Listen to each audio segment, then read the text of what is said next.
अस्सलाम वालेकुम प्यारे बच्चों, वेलकम टू तालीम घर। आज बेटा 13 रजब है, विलादत बासआदत मौलाए कायनात इमाम अली अलैहिस्सलाम है। तो मैं चाहती थी कि उनकी विलादत का वाक़या अपने तमाम बच्चों के साथ शेयर कर सकूं। मौलाए कायनात इमाम अली अलैहिस्सलाम किसकी दुआओं से इस दुनिया में आए, तो मैं चाहती थी कि वीडियो बनाऊं 13 रजब के मुतालिक और बच्चों को बता सकूं। रहमतुल्लिल आलमीन ने अल्लाह से दुआ मांगी कि ए मेरे अल्लाह, तूने मुझे दीन की तबलीग के लिए, दीन को फैलाने के लिए मुंतखब किया, तो ए अल्लाह इस दीन का मुहाफ़िज़ अता फ़रमा, मुझे मेरा भाई अता फ़रमा। एक लिखती है कि जब मौलाए कायनात इमाम अली अलैहिस्सलाम अपनी मादर के शिकम में थे, तो नबी पाक सल्लल्लाहु अलैहि वसल्लम जब घर तशरीफ़ लाते तो हज़रत फ़ातिमा बिनते असद मौला अली की वालिदा खड़ी हो जाती ताज़ीम के लिए। तो अरब की औरतों ने ये सब माजरा देखा कि तो कहने लगी कि फ़ातिमा, तुम क्यों खड़ी हो जाती हो मोहम्मद की ताज़ीम के लिए? तो हज़रत फ़ातिमा कहने लगी कि जो शिकम में औलाद मौजूद है मेरे, वो मुझे मजबूर कर देती है। वो मुझसे कहती है कि माँ, मेरे आका आ गए हैं, तुम ताज़ीम के लिए खड़ी हो जाओ। तो अरब की औरतें कहने लगी कि ये कैसे हो सकता है कि जो औलाद मादर शिकम में हो वो अपनी माँ से बात करे। उन्होंने कहा कि अब की बार जब मोहम्मद सल्लल्लाहु अलैहि वसल्लम घर तशरीफ़ लाएंगे, घर में दाखिल होंगे, तो हम तुम्हें पकड़ लेंगे। जब मोहम्मद आए तो हम तुम्हें खड़े नहीं होने देंगी। तो इस तरह हम देखेंगे कि वो औलाद तुम्हें कैसे मजबूर करती है। तो हज़रत मोहम्मद सल्लल्लाहु अलैहि वसल्लम जब घर तशरीफ़ लाए तो उन औरतों ने हज़रत फ़ातिमा बिनते असद को पकड़ लिया। लेकिन जैसे ही नबी पाक घर में दाखिल हुए तो हज़रत फ़ातिमा बिनते असद खड़ी हुई, सलाम किया। जिन औरतों ने हज़रत फ़ातिमा को पकड़ रखा था वो दाएं बाएं घिरने लगीं। उस वक्त हमारे प्यारे नबी सल्लल्लाहु अलैहि वसल्लम ने सजदा शुक्र अदा किया। इसी तरह दिन गुज़रते गए और 11 रजब का दिन आया। हज़रत फ़ातिमा बिनते असद खाना काबा का तवाफ़ करने लगीं और अल्लाह से दुआ करने लगी कि या अल्लाह, जो औलाद तूने मुझे शिकम में दी है उसको दुनिया में ले आ। तारीख़ में लिखा है कि जब ये दुआ मांगी हज़रत फ़ातिमा ने और खाना काबा का तवाफ़ करने लगीं और रुकने यमनी के पास आ पहुंची, तो उस वक्त दीवार काबा फट गई। ये सारा माजरा हज़रत अब्बास इब्ने मुत्तलिब देख रहे थे। वो हैरान हो गए जिस तरह दीवार काबा फटी। उन्होंने खुद देखा अपनी आँखों से, तो वो दाएं बाएं भागने लगे कि अबू तालिब की ज़ौजा खाना काबा में गई हैं। और किस तरह वो खाना काबा में गई, उन्होंने लोगों को बताया कि खाना काबा की दीवार फट गई, उसमें इतनी जगह बनी कि एक शख्स उसमें दाखिल हो सके। तो अबू तालिब की ज़ौजा खाना काबा में गई, खाना काबा में दाखिल हुई, तो अल्लाह ने उस दीवार को फिर से मिला दिया। इर्द गिर्द तमाम लोगों को ख़बर होने लगी इस वाक़े की। रहमतुल्लिल आलमीन हमारे प्यारे नबी सल्लल्लाहु अलैहि वसल्लम और हज़रत अबू तालिब आए। मक्का के सरदार वहाँ इकट्ठे होने लगे, कुरैश के लोग आने लगे। ये ख़बर दूर दूर तक लोगों तक फैल गई। वहाँ से लोग आने लगे। नबी पाक सल्लल्लाहु अलैहि वसल्लम ने और हज़रत अबू तालिब ने खाना काबा का दरवाज़ा खोलना चाहा। तमाम लोग परेशान थे, लेकिन जब रहमतुल्लिल आलमीन और हज़रत अबू तालिब से वो दरवाज़ा न खुला तो वो मसलहत खुदा को जानकर इत्मीनान से बैठ गए। तमाम लोग परेशान थे। दूर दूर से लोग आकर देखने लगे खाना काबा की दीवार को कि वो किस तरह फट गई, किस तरह अबू तालिब की ज़ौजा अंदर गई और किस तरह से वो दीवार काबा दोबारा से मिल गई। लोग बहुत हैरत में थे, लोग बहुत परेशान थे और अपनी नज़रें जमाए खाना काबा की दीवार को देखते रहे। बिनते असद 3 रोज़ 11 रजब, 12 रजब और 13 रजब तक खाना काबा में रहीं। जब 13 रजब का दिन आया तो तमाम लोग जो खाना काबा से बाहर मुंतज़िर बैठे थे, आंखें जमाए खाना काबा को देख रहे थे, وہ اس انتظار میں تھے کہ کب کعبہ کا دروازہ کھلے گا اور حضرت فاطمہ باہر آئیں گی، لیکن اسی دوران خانہ کعبہ کی دیوار پھر سے ٹوٹ گئی، پھر سے پھٹ گئی۔ تمام لوگ حیران ہو گئے کہ یہ کیا ماجرا ہے۔ پھر سے کعبہ کی دیوار پھٹنے لگی، جگہ بن گئی اس میں ایک شخص کے داخل ہونے کی۔ ابو طالب نے حضرت محمد مصطفیٰ صلی اللہ علیہ وآلہ وسلم کی جانب دیکھا اور کہا کہ اندر جاؤ، اے محمد تم کعبہ میں جاؤ۔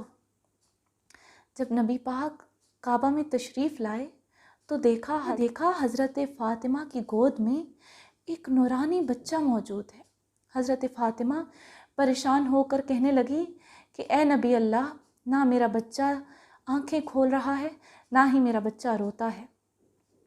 نبی پاک صلی اللہ علیہ وآلہ وسلم مسکرائے اور اس بچے کو اپنے ہاتھوں میں لیا، اپنی گود میں لیا۔ تو اس وقت مولا کائنات امام علی علیہ السلام نے رحمت للعالمین کو دیکھا، رحمت للعالمین نے شیر خدا کو دیکھا۔ نبی پاک صلی اللہ علیہ وآلہ وسلم نے بچے کو لیا، خانہ کعبہ سے باہر آئے اور لوگوں سے کہنے لگے کہ اے لوگوں، اس بچے کی پیدائش اعلیٰ ہے، اللہ کے گھر میں ہوئی ہے، تو اس کا نام بھی خدا نے اعلیٰ رکھا ہے، علی رکھا ہے۔ اللہ کے حکم سے اس کا نام علی ہے، اعلیٰ، بلند۔ یہ کہہ کر نبی پاک صلی اللہ علیہ وآلہ وسلم اپنے گھر کی جانب جانے لگے تو مکہ کے سرداروں نے کہا کہ قسم پوری نہیں کرو گے جو ہم اہل مکہ ایک بیٹے کے پیدا ہونے پر کرتے ہیں؟ تو اس دور میں بچوں یہ رسم کی جاتی تھی کہ جب بھی کوئی بیٹا پیدا ہوتا، پتھر ہوتا تھا کہ جس پہ اس بچے کو سلا دیا جاتا تھا اور اس پر سانپ اژدہا چھوڑ دیا جاتا تھا۔ اگر وہ سانپ بچے کو کھا جاتا تو لوگ کہتے تھے یہ اپنی باپ کی اولاد نہیں ہے، اور اگر وہ سانپ بچے کو چھوڑ دیتا تو وہ لوگ کہتے تھے کہ یہ اپنے باپ کی اولاد ہے۔ تو وہ لوگ کہنے لگے نبی پاک صلی اللہ علیہ وآلہ وسلم سے کہ اے محمد، تم اس رسم کو پورا نہیں کرو گے کیا؟ محمد مصطفیٰ صلی اللہ علیہ وآلہ وسلم مسکرائے اور کہنے لگے کہ ہم اس رسم کو پورا کریں گے۔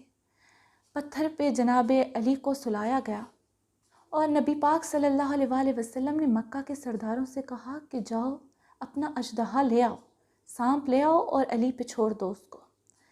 اتنی ہی دیر میں لوگ سانپ کو، اژدہا کو لے آئے اور اس بچے پر سانپ کو چھوڑ دیا۔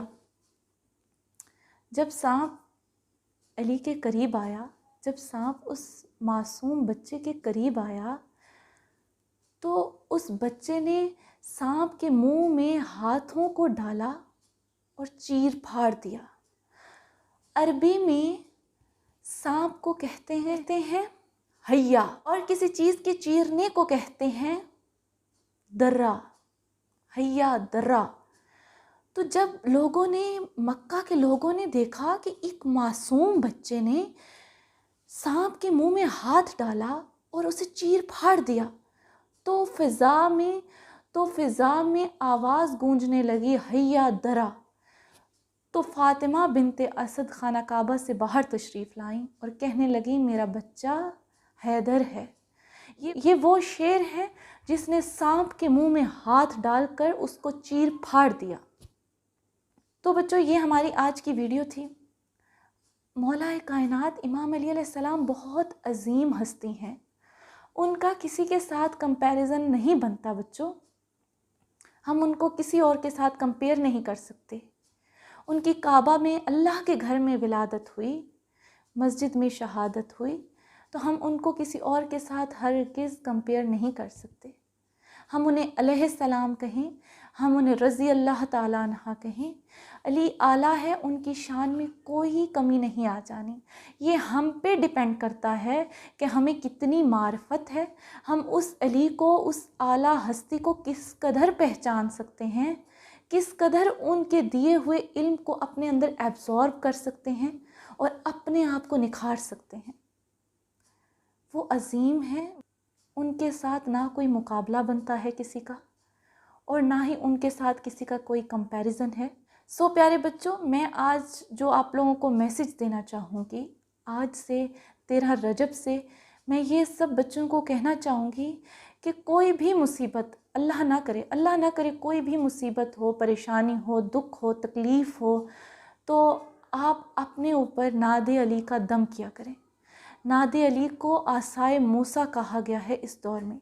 जैसे अल्लाह ने मूसा को एक आसा अता किया कि ए मूसा, ये आसा है, ये हर जगह तुम्हारी हिफाजत करेगा। इसी तरह इस दौर में अल्लाह ने हम तमाम मोमिनीन और मोमिनात, मुस्लिमीन और मुस्लिमात को नादे अली दी है।